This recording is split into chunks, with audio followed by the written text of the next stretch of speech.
여러분 잘 지나셨어요? 네. 말씀 안에서 좋은 시간 함께 가질 수 있기를 바랍니다.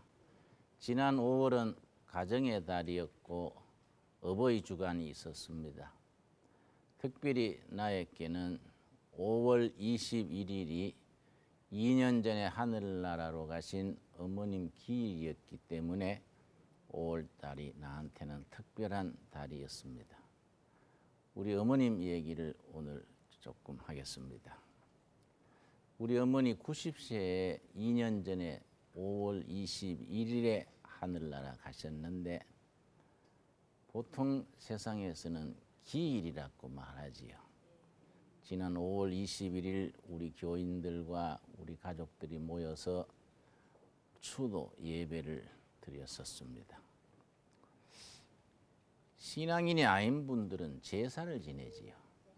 우리는 추도 예배를 드립니다.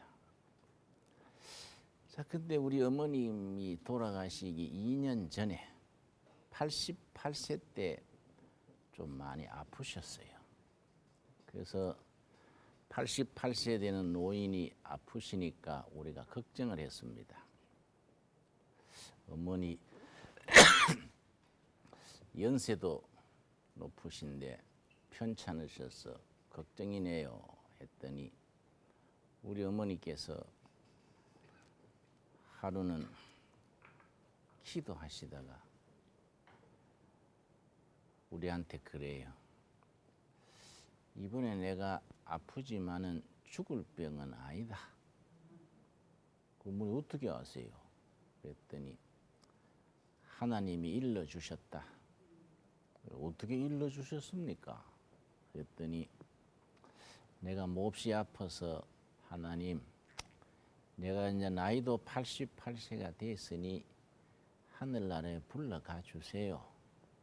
그랬더니 하나님께서 음성을 들려주시기를 2년 뒤에 데리러 오겠다.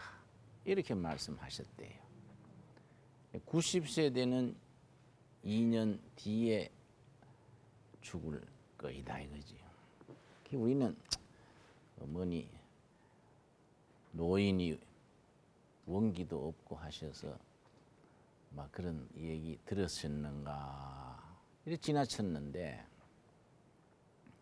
2년 전에 90세 되던 해 1월 달에 설날 어머니가 그래요. 얘들아, 금년에 나는 천국 가는 해다. 다 그리 알고 준비들 해라.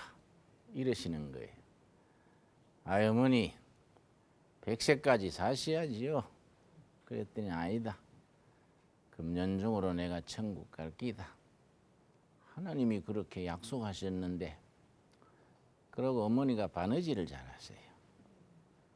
어머님이 입으실 수의를 직접 지으신 거예요. 그리고 우리 어머니 사시던 데가 지리산 두레마을, 경상남도 함양에 있는 지리산 두레마을인데 그 마을이 13만 평이에요. 거기서 13만 평을 고루고루 다니시면서 내가 죽으면 어디 묻어달라 할까? 자신이 묻힐 묘토도 봐놓으신 거예요. 내가 죽걸랑 여기에 묻어라. 그러시더라고요. 그런데 5월 달에 편찮은 누우시더니 어머니 정신을 잃기 전에 마지막 하신 말씀이 모든 것이 감사하다. 그러고는 이제 의식을 잃고 5월 21일에 하늘나라 가신 거예요. 그 내가 지난번에 어머니 묘지에 가서 어머니한테 묘지 앞에서나마 사과했어요. 어머니, 살아 계실 때 잘해드리지 못하고 효도하지 못한 거 죄송해요.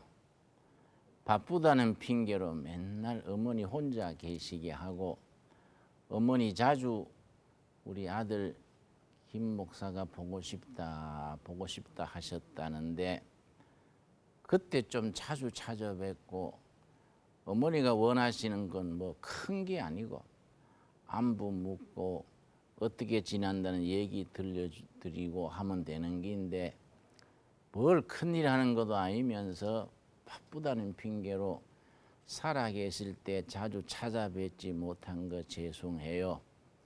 어머니 돌아가시고 나니까 그때 잘못한 게 참 가슴이 아프네요. 어머니 하늘나라 예수님 곁에서 편안히 계시세요. 이렇게 이제 묘지 앞에서 쭝얼쭝얼 한 거예요. 여러분 다 어머님 아버지 살아계시는 분들 있지요. 내가 부탁하는 바는 살아계실 때 자주 문안드리고 찾아뵙고 말동무 해드리고 살아계실 때에 잘해드리기를 바랍니다. 돌아가시고 난 뒤에는 후회가 돼요. 각자 자기 어머니는 다 소중하지만은 나에게는 우리 어머니가 참 특별합니다. 서양 속담에 이런 말이 있습니다. 하나님께서는 모든 곳에 계실 수 없으므로 어머니를 지으셨다. 서양의 속담이에요. 하나님이 모든 곳에 한꺼번에 일하실 수 없기 때문에 대신에 어머니들이 하나님을 대신해서 일하게 하셨다. 그런 뜻이지요. 참 좋은 내용이라 생각해요. 내가 6살 때 아버지가 일본서 돌아가셨는데 우리 아버지 돌아가실 때 남긴 유산이 재봉틀 하나예요. 우리 어릴 때 미싱 그랬어요. 그런 말 들었습니까? 그때는 발로 밟고 손으로 돌리고 하는 그런 재봉틀이에요. 저 경상북도 청송 안덕면에 사부시를 가는 데가 내 고향인데 거기서 어머니가 그 시골에서 그 미싱 한 대 가지고 우리 형제가 아들 셋, 딸 하나예요. 4남매예요. 그 삭바느질 하셔가지고 우리 다 키우신 거예요. 그러니까 시골에서 아무것도 없이 미싱 한 대로 출발해서 우리 4남매 대학 다 나왔지요. 그런데 그 어머니 고생 말도 못해요. 근데 이제 어릴 때 기억나는데 이제 추석이나 음력 설이나 학생들 입학할 때가 되면은 일감이 밀린다고요. 그때는 이제 어머니가 밤샘 하시는 거예요. 맨날 며칠 밤샘 하시는 거예요. 우리는 어머니 재봉틀 밟는 소리 달가닥 달가닥 달가닥 하는 소리 들으면서 잠드는 거예요. 근데 어머니가 밤 2시나 3시쯤 되면은 꼭 나를 깨워요. 홍아 일어나라. 그래 자는 잠결에 한잠 자다가 어머니 왜 그러세요? 그럼 이 애미 잠 온다. 찬송 한 곡 불러라. 이런단 말이에요. 나는 철이 없어가지고 어머니 왜 맨날 나만 깨우세요? 형이나 누나나 동생도 돌아가면 깨우시지 나만 깨우세요. 그럼 어머니가 그러셨어요. 니는 나중 목사 될 사람 아이가 이러신다고요. 나는 목사 될 마음이 요만큼도 없었어요. 시골 교회 어머니 신부름으로 과일, 산나물 이런 걸 가지고 목사님 사택에 한번 갔는데 목사님 사모님, 목사님 분이 부인이 부엌에서 울고 있더라고요. 그러니까 그걸 봤기 때문에 목사는 고생하고 가난하고 자기 부인 울리는 직업이구나. 그 어릴 때 그런 생각한 거예요. 나는 뭐 변호사나 장군이나 이런 사람 되지 목사 돼가지고 어머니 안 그래도 고생 많이 하시는데 내가 또 목사 되면 어머니도 고생하고 나중 내가 장가 가면 마누라도 고생시킬까 안 해요. 그게 나는 목사 안 할랍니다. 형이나 동생 하라 하세요. 그랬더니 어머니 뭐라 하셨냐면은 내 자식들 중에 네가 제일 목사 소질이 있다. 내가 네 목사 꼭 되는 거 볼 게다. 이렇게 그렇게 생각하시고 새벽마다 기도할 때는 자식들 이름 한 명 한 명 부르면서 기도하시는 거예요. 내 차례가 되면은 꼭 우리 진홍이는 목사 되게 해주시고 이 꼭 들어간다고요. 그래 아침에 일어나가지고 어머니한테 항의한 거야. 어머니는 왜 자꾸 나한테 목사 되게 해달라고 기도하세요? 다른 거 기도하세요. 그러면 야야 목사가 얼마나 영광스러운 자리인지 아냐? 니는 목사 될 기다. 그러셨는데 우리 어머니가 이제 밤중마다 철야할 때 나를 깨워서 찬송 한 곡 불러라. 그럼 내가 이제 그때는 어머니 도와드리는 셈 치고 기꺼이 불러야 하는데 내가 투정을 한 거예요. 나만 깨운다고. 그래 어머니 무슨 찬송 부를까요? 그러면은 늘 부르던 찬송 있잖니. 내 주를 가까이 하려 하면 있잖니. 어머니가 제일 좋아하셨어요. 364장이에요. 내 주를 가까이 하게 하면 십자가 진 같은 고생이나 기억나지요? 내 주를 가까이 하게 함은 십자가 진 같은 고생이나 내 일생 소원이 늘 찬송하면서 주께 더 나아가기 원합니다. 이렇게 나가는데 이걸 늘 그 찬송 부르시라는 거예요. 그래서 내가 그걸 졸면서 부른 거예요. 졸면서 부르고 또 부르고 해서 내가 초등학교 3학년 되기 전에 벌써 364장 내 주를 가까이 하려 하면은 1절부터 4절까지 가사를 다 외운 거야 내가. 초등학교 3학년 지나가지고서는 어머니 그 찬송 부르라 그러시면은 이제 찬송 안 보고 부르는 거야 1절에서 4절까지. 내가 이제 졸면서 그래 부르고 나면 어머니가 시원하다 이제 자거라 그랬었던 어머니예요. 근데 나도 이제 나이 들어가지고 30 넘어 40 넘어 내가 이제 그 찬송 좋아하는 거예요 내가. 나도 이제 마음이 울적할 때 답답할 때 사람한테 상처받을 때 혼자서 내 주를 가까이 하게 하면 부르는 거예요 이제 우리 어머니 생각하면서. 근데 우리 어머니 돌아가신 뒤에 내가 가만히 생각해 보니 참 우리 어머니가 우리 자식들한테 정말 좋은 교훈을 주신 거의 3가지예요. 난 여러분들도 자식들을 키우고 아들, 딸 다 길렀더라도 나중에 또 손주들을 키우잖아요. 우리 어머니가 우리들한테 일러주시고 깨우친 거 3가지 여러분도 좀 참고하시기 바랍니다. 첫째 우리 어머니가 우리한테 무슨 좋은 습관을 들었냐면 책 읽는 거. 우리 어릴 때부터 잡담하고 하면 꾸지람하셨어요. 조선 사람들은 일본 사람한테 왜 뒤졌느냐. 일본 사람들은 전착관에서나 대합실에서나 시간 나무 책 보는데 조선 사람들은 너무 흉보고 나이롱뻥하고 헛시간 보낸다고. 그래서 우리가 일본 사람한테 뒤지는 거라고.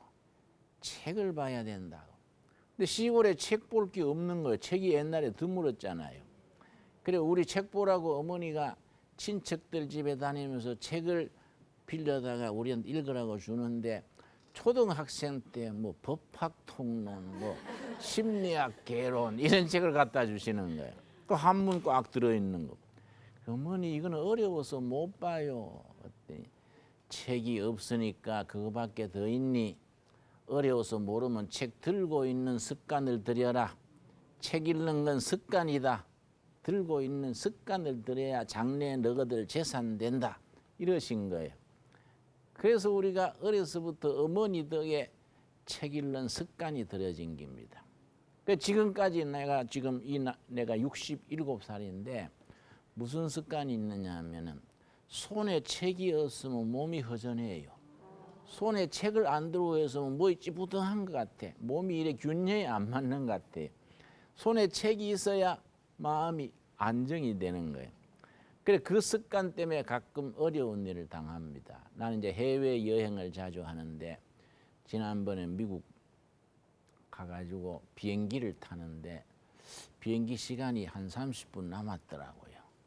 그 비행기 태우는 그 앞에 그 대합실에서 책을 본 거예요. 책을 보다가 책에 빠져버린 거예요. 한참 보다니 조용한 거예요. 놀래가지고 보니까 아무도 없어, 비행장에. 사람이 벅실벅실 했는데.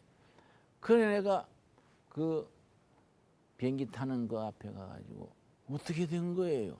응? 왜 이렇게 조용하나요? 비행기가 언제 떠났어요? 그랬더니 내 표를 보더니 비행기가 아마 출발했다는 거예요. 내가 여기서 기다리는데 왜 그냥 출발해요? 당신이 미스터 진홍 킴이냐? 그렇다니까. 왜 그렇게 방송으로 그렇게 불러도 아무 소리 안 했냐예요. 내 책에 빠져가 불렀는데 못 들은 거예요. 그러니까 비행기를 놓쳐버리고 다음 비행기로 간 적이 있는데 내가 그런 경험이 한 서너 번 돼요. 그래도 내가 그 버릇은 고칠 생각이 없어. 왜냐? 책을 가까이 하고 책에 빠진다는 건 축복이다 해요. 그 시간에 자꾸 잡담하고 뭐 화투장이나 만지고 뭐 다른 사람 험담이나 하고 그런 사람 많잖아요. 그러니까 이 나라나 개인이 향상되고 잘 되려면 독서하는 습관이 중요한 거예요. 그걸 이제 우리 어머니가 어려서부터 우리한테 체질이 되게 해주신 거예요. 두 번째 우리 어머니가 우리한테 잘해 주신 게 뭐냐면 절대 거짓말하고 정직하게 살아라. 잘 꾸지람을 안 하시는데 거짓말하거나 얼렁뚱땅 요령 피우면 꾸지람하신 거예요. 사람이 정직해야 된다. 정직하지 못하면 하나님이 쓰실 수가 없다. 손해봐도 정직해라. 어머니 그러신 거예요. 세 번째가 뭐냐면은 당당하게 너한테 기대지 말고 자기 노력으로 살아라. 그래서 어머니 그 습관 들여준다고 어릴 때 시골에 잔치집이 있잖아요. 초상이 나거나 잔치집이 있으면은 동네 사람들이 다 모여서 일도 거들어주고 식사도 같이 하고 그런다고요. 학교 갔다 오면 이제 어머니가 그 잔치집에 일하러 가셨지요. 나는 이제 배도 고프고 잔치집에는 음식이 좋으니까 거기에 나도 가서 동네 사람 중에 한 사람으로 앉아가지고 점심 얻어 먹으려고 간 거예요. 내가 갔더니 모두 식사들 하고 있는데 어머니가 날 보더니 너는 식사하지 말고 집에 가라 이래요. 어머니 다요 식사하는데요. 그랬더니 아주 정색으로 그러는 게 아니다. 어려서부터 얻어먹고 그래 사는 게 아니다. 자기가 땀 흘려가 살아야지 이런 데 와서 얻어먹고 그러면은 자립정신이 없어진다. 그리고 그냥 돌려보내는 거예요. 그때 얼마나 원망스럽든지 속에서는 뭐 참말로 배가 고파지고 손이 목구멍으로 나올 지경인데 어머니가 엄하게 가라 하니까 어쩔 수 없이 집에 와서 꼬르꼬르 아주 배를 고름고 집에 해놓는 죽 먹은 거예요. 그때는 어머니는 왜 우리 사랑 안 하시나 원망했는데 나이 들어 생각하니까 참 그게 좋았어요. 그게 자립정신을 키우는 거예요. 응? 그런데 이제 우리 어머니가 착반질 해가지고 자식들 대학 다 보내려니까 그 어렵잖아요. 내가 대구에서 고등학교를 하고서는 이제 대학 입학 시험 치는 날이에요. 요즘 말하면 수능고사예요. 대구 경북고등이라는 데 모여가지고 수능고사 비슷한 그런 시험을 1961년 11월 달인가 치는데 아침에 내가 이제 공부해가지고 시험 치러 이제 나서는데 어머니한테 어머니 오늘 시험 잘 치고 오겠습니다. 어머니 그래 잘 다녀오더라. 근데 어머니 도시락은요.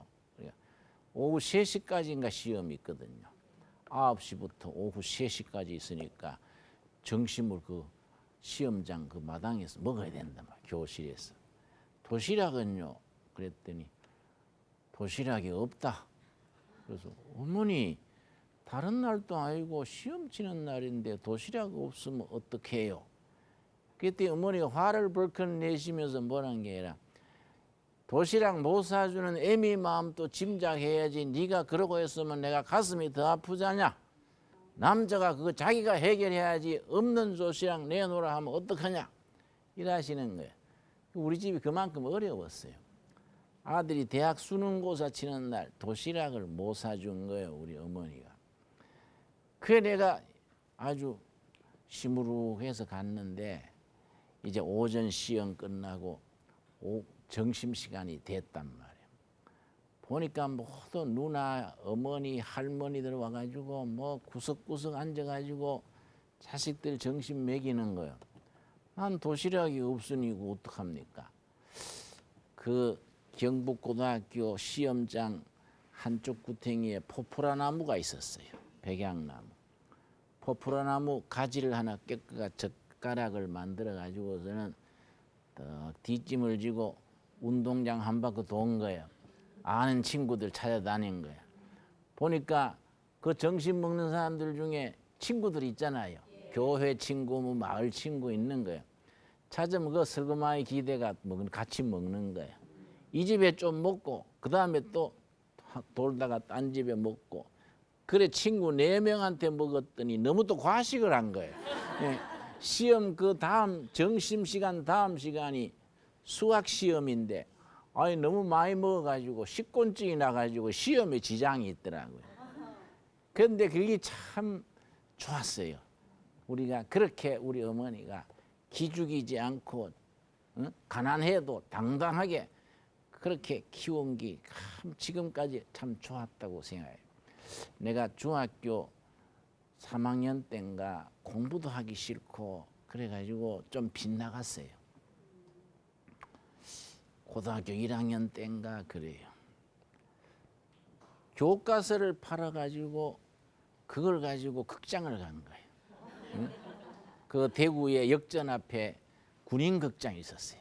서부 영화를 많이 하는 거예요. 그 권총 탁탁 쏘고 인디안들 쓰러지고 그게 재미가 있어가지고 학교 가기 싫어가지고 그 돈은 없으니까 교과서 팔아가 극장 가고 맨날 책 보는 거 소설만 보고 공부는 안 하고 그랬더니 외삼촌들이 한 번은 우리 어머니한테 내 흉을 보더라고요. 누님, 진호 이거 좀 뭐라 하세요?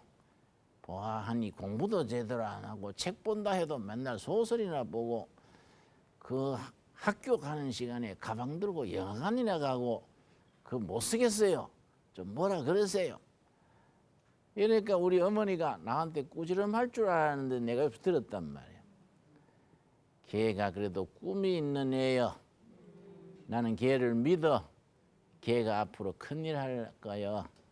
걔가 다 알아서 할 테니까 뭐라 할 거 없어. 다 그럴 나이가 있니라. 꿈 있는 애들은 빗나가도 돌아오는 거요. 어머니가 그러시더라고요. 내가 그 말 듣고 얼마나 마음에 용기가 나는지. 우리 어머니는 나를 믿어주는 기구나. 삼촌들이나 다른 사람들은 흉보고 그래도 어머니는 믿어주시는구나. 어머니가 날 믿어주니 내가 자꾸 이렇게 빗나가지 말고 어머니 위해서도 공부 열심히 해야지. 이런 마음을 잡은 거예요. 그러니까 이제 영화관 가고 하던 거 딱 끝내고 이제 학교 열심히 마음 잡고 다녔는데 고등학교 2학년 때 내가 이제 가출을 했어.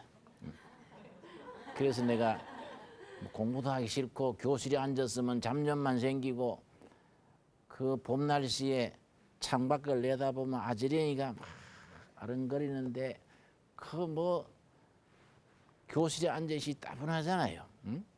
그래서 내가 칫솔 하나 주머니에 넣고 헤르만 헤세 시집 한 권 들고 무전여행을 나간 거예요. 1년 반 동안 다녔어요. 1년 반 동안. 1년 반 동안 다니다가 저 전라남도 소록도에서 소록도 그 한센시 병자들, 나환자들 그러죠. 한센시 병자들이 수용돼 있는 그 소록도에 갔단 말이에요. 거기 가서 봤더니 한센시 병자들이 손가락도 떨어지고 코도 삐뚤어지고 막 눈도 찌그러진 분들이 손가락 요래 가지고서도 열심히 막 돼지 키우고 닭 키우고 그것을 막 믿음으로 얼굴이 기쁨이 넘쳐가 살더라고요. 그걸 보고 내가 도전을 받은 거예요. 이분들은 손가락 떨어지고 코도빛 떨어지고 이래도 열심히 살아가는데 나는 한창 나이에 무슨 김삿갓 조카멸에 이래가 돌아다니서 되겠냐? 안 되겠다. 나도 마음 잡고 집에 가서 공부해서 이런 사람들 의사가 되든지 해서 이런 분들 봉사하는 일 해야지 이렇게 돌아다녔으면 안 되겠다. 마음을 잡고 집에 들어온 거예요. 이제 1년 반 만에 무전여행 끝내고 집에 들어온 거예요. 집에 들어서 어머니한테 어머니 내가 이제 마음 잡고 공부하랍니다. 그랬더니 어머니 뭐라 하시는 거 아니 그래 네가 지금 공부 안 하고 그래 다니면 지금 내가 편하다. 학비 안 들어가고 하니 지금은 내가 편하지만은 네 장래가 걱정되는다. 네가 스스로 깨닫고 공부하겠다 하니 내가 무슨 힘이 들어도 공부하도록 밀어줄게 이러시는 거예요. 그런데 어머니한테 어머니 제가 이제 공부하려면 참고서가 있어야 되는데요. 수학 참고서, 영어 참고서, 참고서를 사서 공부를 해야 합니다. 어머니가 그래 참고서 값이 얼마나 되냐? 그래 얼마쯤 됩니다 하니까 내가 내일 나가서 구해 올게 그러시더라고. 그 다음날 아침에 8시나 돼서 어머니 나가셨는데 왼종일 들어오시질 않아요. 밤 9시가 되도록 어머니가 들어오시질 않아요. 어머니 무슨 일 있으신가 내가 걱정하고 책 보고 있었는데 9시 지나서 들어오셔가지고 이 구하는 책값이 여기 있다. 책값을 구해 주시는 거예요.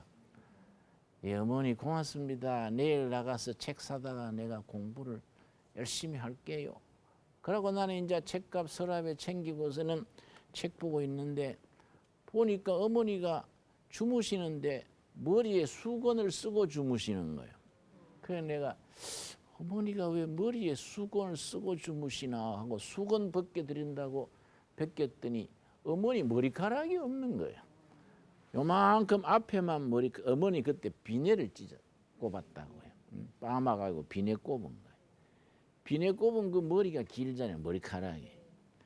요만큼 앞에 두고 머리를 그때 가발 산업이 그때는 유행했어요.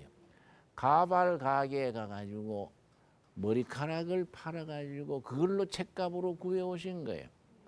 어머니가 왼종일 친척 집에 아는 집에 아들 책값 구하러 다니다가 못 구하니까 저녁 때 가발 가게에 가서 그 비녀 꽂은 머리니까 머리 길지요 머리카락이. 그걸 팔으셔가지고 책값 구해오신 거예요. 그러니까 아들한테 그 안 보이려고 수건 쓰고 주무시는 거예요. 내가 그걸 그때 아주 내가 마음에 맹세를 했어요. 아, 우리 어머니가 이렇게 나를 밀어주시려고 하시니 내가 정말로 열심히 공부해야지. 그 다음 날 가서 참고서를 2권 샀어요. 영어 참고서, 옛날 잉글리시 신텍스라는 영어 구문론이라는 책이 있었어요. 서울대학 유진 교수라는 분이 쓴 건데 그거하고 수학 참고서하고 2권 사다가 앉은 자리에서부터 영어 구문론이라는 것을 7번을 정독을 했어요. 7번을. 7번을 또 보고 우리 어머니 생각하고 열심히 공부한 거예요. 7번을 다 읽고 나니까 내용이 환하더라고요. 동명사 그럼 몇 페이지에 있다. 전치사는 몇 장 있다. 책 내용이 환한 거예요. 그래 내가 공부를 해서 입학시험을 그래 쳤는데 아주 성적이 잘 나왔어요. 공부하다가 졸리거나 깨가 나면은 어머니 머리카락 생각하는 거예요. 우리 어머니가 그렇게 나를 밀어주시는데 내가 게으름 피우면 안 되지. 그때부터 10석 달을 딱 마음 잡고 공부해가지고 대학 시험 쳤는데 성적이 잘 나서 지방 대학이지만 이제 잘 들어가 장학금 받고 들어간 거예요. 그래서 4년간 학교에서 장학금을 많이 받았어요. 요즘 공무원만큼 받았어요. 그래서 어머니 갖다 드리는 거예요. 그 여러분 어머니가 자식을 위해서 기도하고 정성을 쏟는다는 것이 그 자식한테 올바른 투자란 말이에요. 자식이 빗나갈 때, 자식이 또 기대에 어그러질 때 꾸지람도 하고 책망도 해야 되겠지만은 자식을 믿어줘야 되지. 자식을 믿어주고 희망을 주고 자식을 마지막까지 믿어주고 희망을 걸어주는 어머니 아버지가 있기 때문에 우리가 사랑구실을 하는 거단 말이에요. 가장 중요한 게 뭡니까? 신앙을 심어주는 거다. 그리고 우리는 어머니가 자식 위해서 새벽마다 기도하시던 그 모습이 지금까지 남아있기 때문에 산호라면은 어려운 일이 생기고 낙심할 일이 있어도 어머니 때부터 내려온 신앙이 밑받침이 되는 거예요. 오늘 내가 읽은 본문 말씀이 디모데후서 1장 3절에서 5절입니다. 이건 위대한 사도 바울이 자기의 영적인 아들과 같은 디모데에게 보낸 글이에요. 여기에 보면은 디모데의 어머니에 대한 얘기가 나옵니다. 디모데후서 1장 3절. 나의 밤낮 간구하는 가운데 쉬지 않고 너를 생각하여 청결한 양심으로 조상적부터 섬겨오는 하나님께 감사하고, 조상 때부터 섬겨오던 하나님, 아버지 신앙이 아들에게, 아들 신앙이 손자에게 조상 대대로 이어오는 신앙이 돼. 나는 3대째 교인이야. 할아버지가 고향에서 시골에서 머슴하다가 전도를 받고 머슴살이 하면서 예수 믿은 거예요. 하도 예수 믿고 착실히 하니까 주인집에서 딸하고 결혼시킨 거예요. 그래, 머슴하고 주인집 딸하고 결혼해가지고 그 머슴이 우리 할아버지고 주인집 딸이 할머니가 된 거예요. 둘이 참 잘 살았어요. 거기서 삼형제가 났는데 우리 아버지가 막냉이 끝에 아들이지. 그 아버지 어머니 신앙이 할아버지 때부터 시작된 신앙이 나한테까지 온 거예요. 3대째지. 내 아들이 이제 결혼할 나이가 됐는데 이제 대학 나오고 지금 군에 가 있는데 내가 아들한테 그러는 거예요. 네가 가문의 신앙의 4대째다. 네가 결혼해서 자식을 낳으면 5대째가 된다. 우리 가문의 이 신앙이 네 대에서 멈추면 되겠느냐? 너도 앞으로 결혼을 할 텐데 다른 조건 필요 없다. 인물 잘난 거 좋은 거지만은 그게 첫째가 아니다. 결혼하고 나서 6개월, 1년 지나면 마누라 얼굴 잊어버린다. 응? 얼굴 보고 사는 게 아니다. 응? 정으로 가슴으로 사는 거이지 뭐 실제 그래요. 한 1년 지나면 마누라나 신랑이 잘생기고 못생기고 그건 넘어버리는 거예요. 얼굴 보고 사는 게 아니다. 학벌이 문제가 아니다. 뭐 명문대학 나오도 멍청한 사람이 많고 저 지방에서 뭐 고등학교 나와도 현명한 여자가 많다. 한 가지 첫째 조건이 신앙의 바탕이 튼튼해야 된다. 그래야 대를 이어가는 신앙에 바로 선다. 바로 그 말이지요. 조상적부터 섬겨오는 하나님께 감사하고, 그 다음 4절. 너 눈물을 생각하여 너 보기를 원하면 내 기쁨이 가득하게 하려 함이니 이는 너 속에 있는 무슨 믿음입니까? 거짓이 없는 믿음, 진실한 믿음, 순수한 믿음. 믿음의 세계는 거짓이나 위선이나 이런 게 없어야 되잖아요. 순수하고 맑은 아주 투명한 믿음이야. 거짓이 없는 믿음을 생각함이라. 이 믿음은, 거짓이 없는 순수한 참 믿음은 먼저 너 외조모 로이스와 너 어머니 누구지요? 유니게 속에 있더니 너 속에도 있는 줄을 확신하노라. 사도 바울의 영적인 제자 디모데의 신앙은 자기 때 시작한 믿음이 아니다. 외할머니 로이스와 외할머니의 딸이니까 누굽니까? 자기 어머니지. 어머니 이름이 뭐라고요? 윤희계. 성이 유씨란 말이 아니고 그쪽 윤희계란 어머니의 신앙. 어떤 신앙이냐? 거짓이 없는 믿음이야. 그 거짓이 없는 믿음이 너 외할머니한테서부터 시작해서 너 어머니 윤희계 속에 있던 그 거짓 없는 믿음이 너 속에도 살아서 있다. 나는 그래서 지금 사랑굿이라는 것이 어머니의 기도, 어머니의 헌신, 어머니의 그 일평생에 걸친 자식 사랑, 이게 밑거름이 돼서 그나마 지금 사랑굿이라 하는 거다. 내가 목사 되고 나서 시골에 오래 있었는데 시골에 있을 때 어머니 모시고 있었어요. 시골 농민들이 가난하게 사니까 그 사람들 도와주려고 소단지, 돼지단지 뭐 이런 거 농민들을 위해서 하다가 실패를 했어요. 그 내가 아주 어려움을 당했습니다. 교회가 빚진 거예요. 농민들 돕다가. 빚쟁이들이 가만히 있습니까? 교회 예배당에 와서 뭐 빚갚으라고 하고 뭐 행패를 부려요. 어머니가 추운 겨울날 금식을 하시더라고. 그래 내가 어머니 이 추운 겨울에 노인이 금식하시면 건강하십니다 했더니 야야 이 늙은 애미가 아들 위해 해줄 기 기도밖에 더 있나? 내가 뭐 기도하다가 주면 천국까지 뭘 그래 걱정하냐. 그래도 내가 어머니 돌아가시는 것도 사정이 좋을 때 돌아가셔야지 지금 돌아가시면 장례비도 없고요. 그러고 겨울에 땅이 얼어서 묘지 파기도 어렵고요. 어머니 지금 돌아가시면 안 돼요. 그래 아니야 걱정하지 마라. 이러고 기도를 금식을 물도 안 잡수시고 기도를 하시는 거예요.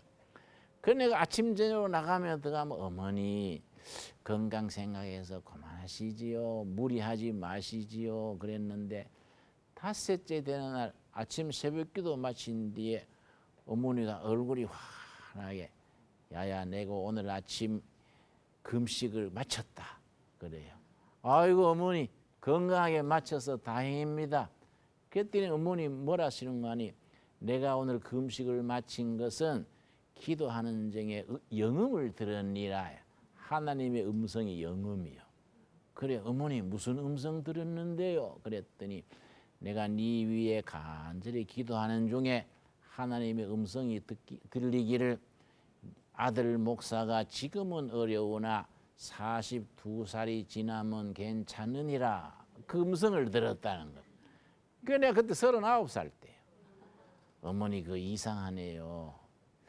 혹시 기운이 없어서 텔레비 소리 헛들은 거 아닙니까? 그러니까 야야 내가 텔레비 소리하고 하나님의 음성을 구분 못할까? 내가 하나님의 음성이라는 증거가 있다. 이러시는 거예요. 어머니 그게 무슨 증거가 있습니까? 팩스로 온 것도 아니고 무슨 전보로 온 것도 아닌데 무슨 증거가 있어요? 그랬더니 아니다. 내가 그 음성을 들은 뒤에 내 마음에 기쁨이 넘쳤다. 그 은혜 받은 사람의 세 가지 특징이 있습니다. 마음에 넘치는 기쁨이 첫째예요. 둘째는 입술의 찬양이에요. 하나님을 뵙고 은혜를 받고 나면 찬양이 터져요. 세 번째는 마음 깊이 솟아오르는 감사예요. 감사. 은혜 받은 사람의 세 가지 특징. 첫째 뭐라고요? 마음에 임하는 기쁨. 둘째 입술에 뭐라고요? 찬양. 세 번째 솟아오르는 감사예요. 그래 어머니 감사와 기쁨이 넘치니까 하나님부터 온 증거라는 거야. 그러니까 어머니 그 좀 이상하네요. 괜찮으면 지금 괜찮아야지. 42살이 지나면 내가 3년이나 뒤인데 그때 괜찮을까요? 그랬더니 야야 낸들 아나마는 하나님 보시기에 네가 한 3년 연단을 해야 될지 아냐. 내가 볼 때도 네가 하는 게 영 시원찮다. 하나님이 너를 3년간 훈련시켜 가지고 그래 풀어주시려는지 아냐. 내가 볼 때 내라도 니를 좀 훈련시켜 가지고 정신 바짝 차리게 해가지고 풀어줄 것 같다. 하나님이 3년간 네 군대 가서 훈련하듯이 훈련시키려는 하나님의 뜻이 있는지 모르지. 그래 내가 그 말을 그냥 글쎄요 했는데 3년 지난 뒤에 42살 될 때 진짜 모든 게 풀리고 좋아지더라고요. 그 세월이 지난 뒤에 그 어머니가 그때 3년 뒤에 하나님이 풀어준다는 말이 괜한 말씀이 아니구나. 지금 또 우리 어머니의 그 신앙을 내가 생각하면서 지금 목회하고 사람관계 상처를 받거나 내 자신에 대해서 실망을 하거나 인생 살아가면서 어려움을 부딪힐 때가 많잖아요. 사람마다 겉으로는 뭐 멀쩡해도 속에는 다 속앓이가 있다 이 말이에요. 나도 문제가 생기고 한계에 부딪히고 하면은 기도하는 거예요. 금식도 하고 어머니가 만난 그 하나님 만나게 해달라 하고 그래 기도하는 거예요.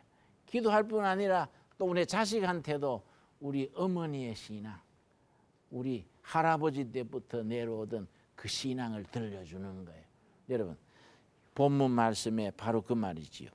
네 속에 있는 무슨 믿음이라고요? 거짓이 없는 믿음. 그 순수하고 참되고 삶의 체험 속에서 온몸으로 얻어진 그 믿음. 그 믿음이 하루아침에 생긴 게 아니라 너 어머니 속에 있던 믿음이다. 그 믿음이 지금 너 속에도 있는 것을 확신하노라. 바로 디모데 어머니한테 있던 그 믿음, 디모데 속에 있던 믿음, 사도 바울에게 있던 믿음, 살아계신 하나님에 대한 그 거짓 없는 믿음이 우리 모두에게 임하기를 바랍니다. 오늘은 거기까지. 감사합니다.